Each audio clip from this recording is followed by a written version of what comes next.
सपनों की दुनिया में अब एक नई चमक लाएं। अपने घर की रौनक में चार चांद लगाएं। थकी हुई दीवारों में नया जोश ले आएं।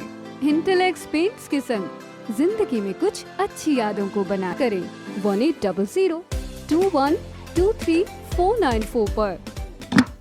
जी सर, हमारे पास एक एफआईआर थी जो पिछले मंथ 27/11 को लॉन्च हुई थी, जो एफआईआर नंबर 78 है, जिसके अंदर डिजिटल अरेस्ट का एक मामला सामने आया था। तो उसमें कंप्लेनेंट थी जो लेडीज़ थी, उनका नाम रानो बाई है, अपने सिरसा लोकल रहने वाली हैं वो।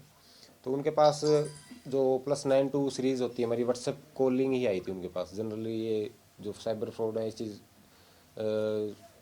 व्हाट्सएप के थ्रू ही ज़्यादा लिंक करते हैं पब्लिक से, ताकि वो पकड़े ना जा सकें। तो +92 सीरीज़ से उनके पास कॉल आया, उनको कहा गया कि आपके भाई को हमने किसी रेप केस में अरेस्ट कर लिया है, आप उनको छुड़वाना चाह रही हैं, या उनको मैनिपुलेट किया एक तरीके से, उनको छुड़वाना चाहती है तो आप हमारे से कोऑपरेट करें, हमें इतने पैसे ट्रांसफ़र करें। तो वो उस कारण वो थोड़ा डर गई, और उस वजह से उन्होंने उसको तकरीबन 90,000 रुपीज़ उनके बताए गए अलग अलग बैंक खाते में ट्रांसफ़र कर दिए। तो ये उनके साथ फ्रॉड हुआ, जिस पर फिर आगे पुलिस ने कार्रवाई करते हुए 10/12 को परसों 6 बंदे अरेस्ट किए थे दिल्ली और नोएडा से। उनमें से कल माननीय कोर्ट में उनको पेश किया गया था, जिस पर आगे कार्रवाई करते हुए उनमें से 4 लड़कों को तो हमने जेल के अंदर बंद कर दिया है, और 2 अभी रिमांड पर चल रहे हैं। उनको कल हम दोबारा से कोर्ट में पेश करेंगे। क्या पहचाना सर, 6 लोग गिरफ्तार हुए? पहचान सर, जिस खाते में जो अमाउंट गया था उस लेडीज़ का, उस खाते का जो मेन अकाउंट होल्डर है, उसने अपना खाता आगे बेच रखा था एक किस्म से। तो एक वही था, और उसके जो अन्य साथी थे जो ये काम करते हैं जनरली, तो उनको हमने सभी को राउंड अप किया है, जिनको आगे खाता गया था और जिन्होंने पैसे विड्रॉ वगैरह किए थे वहाँ। तो कितने लोग सर इसमें गिरफ्तार किए हैं? सर, इसमें हमने 6 लोग गिरफ्तार किए हैं। उनमें से 4 दिल्ली के रहने वाले हैं, जी। और 2 हैं वो सगे भाई हैं, वो नोएडा यूपी के रहने वाले हैं। क्या प्रोफाइल है इन सभी लोगों का? सर, ये ज़्यादा पढ़े लिखे नहीं है, वैसे जनरली 10 पास या 9 पास हैं, और इनकी उम्र भी 19 से लेकर 22 साल तक की ही है। जी। और बस ये मेनली एक खाते का यही काम करते हैं, इसके अलावा कोई अलग से जो प्रोफाइल इनकी है नहीं कि ये कुछ स्पेशली कुछ काम कर रहे हो। रेप केस की गिरफ्तारी के कॉल की थी जी उसने, क्या वो नकली पुलिस बन के कॉल की? जी जी जी, बिल्कुल, ये जनरली यही करते हैं जी। कई बार कहेंगे कि हम सीबीआई से बोल रहे हैं, हम दिल्ली पुलिस से बोल रहे हैं, या अलग अलग अफसर बन के भी कॉल करेंगे, मैं एसएचओ बोल रहा हूँ, इस टाइप से बड़े अधिकारी बन के कॉल करेंगे, डराएंगे एक तरीके से। तो पब्लिक उस चीज़ को थोड़ा गेट नहीं कर पाती और उनके झांसे में आ जाती है कहीं ना कहीं। तो उस डर के कारण उन्होंने पैसे उनको ट्रांसफ़र कर दिए थे।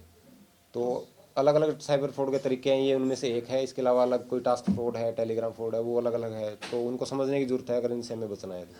इस मामले में कोई नकली पुलिस अधिकारी बन करके फ़ोन किया गया था जो महिला है उसके पास? जी, उस महिला ने हमें यही बताया था कि उसने कोई पुलिस अधिकारी बन के कॉल किया। उसको यही कॉल आया कि आपके भाई को हमने अरेस्ट कर लिया है किसी रेप केस में, जी। तो आपको रफा दफा करना है, या जो उनकी जनरली टेक्निक होती है उसी से उनको मैनिपुलेट किया और थोड़ा डराया गया उनको, और उन्होंने उस डर के कारण उनको पैसे ट्रांसफ़र कर तो दिए। सर ठिकाना कहाँ बताया उनका कि हम वहाँ से बोल रहे हैं, दिल्ली से बोल रहे हैं, सिरसा जी से जी, बोल रहे दिल्ली गुड़गांव वहीं बताते हैं, दूर का ही बताते हैं जनरली, क्योंकि वो नंबर जैसे यहाँ सिरसा की लेडीज़ है तो सिरसा है, तो मतलब उनको कहीं दूर का ही बताएंगे, जनरली उस एरिया का नहीं बताएंगे वो। हैं? तो इन लोगों पर पहले कोई एफआईआर दर्ज है इस नहीं तरीके सर, के अभी तक मामले? इनके खिलाफ कोई एफआईआर हमारे सामने नहीं आई है। इनको फर्स्ट टाइम हमने अरेस्ट किया, इनके खिलाफ पहले कोई एफआईआर नहीं है। रिकवरी वगैरह कितनी? इनसे सर अभी तक हमने 15,000 रिकवर किए हैं, जो पहले 4 मुलजिम थे उनमें से। और अब जो 2 रिमांड पे हैं उनके लिए रिकवरी के लिए आज हमारे आईओ वहाँ नोएडा में गए हुए हैं, तो वो आने के बाद हम डिस्क्लोज कर देंगे आपको। सर, इनके पास डाटा कहाँ से आता है कॉल करने के लिए? जैसे इन्होंने लेडीज को कॉल किया तो डाटा कहाँ से आता है? सर, ये कहीं ना कहीं ये जो भोले भाले लोग हैं या जो कम पढ़े लिखे हैं, उनको ये कोई ऑनलाइन काम का कह के या ऑनलाइन गेमिंग का कह के उनका खाता ले लेते हैं। ये उनको भी एक्चुअल नहीं बताते, हालांकि वो खाता बेच देते हैं किस्म से। कई बार खुद के खाते ही बेचते हैं, खुद का बेचने के बाद फिर ये आसपास के लोग ढूंढते हैं ताकि ज़्यादा से ज़्यादा खाते प्रोवाइड करके खुद इनकम कमा लें। उनके खाते आगे से आगे फिर ऑनलाइन एक लेवल पे आके ये ऑनलाइन हो जाता है। जैसे अगर मैंने आपका खाता लिया है, तो फिर उसके बाद मैं आपका खाता किसी ऑनलाइन ऐप के थ्रू या व्हाट्सएप के थ्रू किसी आगे ही भेज दूंगा। और इस टाइप के काफ़ी ग्रुप्स भी चलते हैं टेलीग्राम्स वगैरह पे, तो उनसे कनेक्टेड रहते हैं कई बार और फिर वो बड़े क्राइम में फंस जाते हैं। साइबर क्राइम टीम और सिरसा प्रशासन लगातार अवेयरनेस कैंप भी लगाता रहता है। जी जी जी। उसके बावजूद भी सिरसा में क्राइम नहीं रुक रहे हैं, हर दूसरे दिन साइबर फ्रॉड है। सर, थोड़ा सा हम ये भी कह सकते हैं, कहीं ना कहीं पब्लिक नेग्लिजेंस कर देती है, कहीं थोड़ी सी लापरवाही भी हम कर जाते हैं। कई बार हमारे पास ऐसे केसेस भी आते हैं कि उनके पास मैसेज आएगा कि आपके खाते में इतने रुपए क्रेडिट हो गए हैं, और डायरेक्ट कॉल आएगी कि आपके पास देखो हमने मैसेज आया हुआ है बैंक की तरफ से, गलती से आ गए हैं। इवन वो अपना बैलेंस भी चेक नहीं करते और वो सीधा ही अगले खाते में पैसा ट्रांसफर कर देते हैं। तो इसको हम कहीं ना कहीं नेग्लिजेंस कह सकते हैं या थोड़ी सी जल्दबाजी कह सकते हैं। तो इन चीज़ों को समझने की ज़रूरत है, थोड़ा सा उन पर ध्यान देने की ज़रूरत है। तो अलग अलग कैटेगरीज हैं, उनको अगर हम समझ पाएंगे तो हम इस पर कंट्रोल भी कर सकते हैं। तो थोड़ा सा मेरी पब्लिक से भी ये अपील है कि वो इन चीज़ों को थोड़ा सा समझे, अवेयरनेस को। शेयर मार्केट का बहाना करके बड़े बड़े फ्रॉड हो रहे हैं आजकल। कम टाइम में ज़्यादा पैसा कमाने की एक इच्छा होती है हर किसी की, तो कुछ उसका भी शिकार हो रहे हैं। तो उन चीज़ों को थोड़ा सा हमें अवेयर होने की ज़रूरत है बस। इस अगर अवेयर हो फिर आपके पास कुछ नहीं, मतलब किसी टाइप का फ्रॉड नहीं होगा, ये कन्फर्म है। सर, डिजिटल अरेस्ट के मामले लगातार हरियाणा में बढ़ रहे हैं, तो क्या किस तरह का जो मैसेज है आप लोगों को बताना चाहेंगे कि जी किस तरह से इसके बचाव के हम उनको यही अपील करना चाहेंगे कि अगर आपके पास ऐसी कोई कॉल कभी भी आती है तो आप कभी भी जल्दबाजी मत करें। आपके पास लोकल थाने भी होंगे पास में, गवर्नमेंट अथॉरिटीज़ हैं, साइबर थाने भी खुल चुके हैं, तो अपने हरियाणा में हर डिस्ट्रिक्ट में है, सभी को पता है ये बात। तो आप एक बार विजिट कर लें, जल्दबाजी मत करें। मैं बार बार यही कह रहा हूँ कि जल्दबाजी में ही कई बार पैसा लॉस कर देते हैं पब्लिक। तो जल्दबाजी मत करें, अपने नज़दीक की थाने में जाएँ।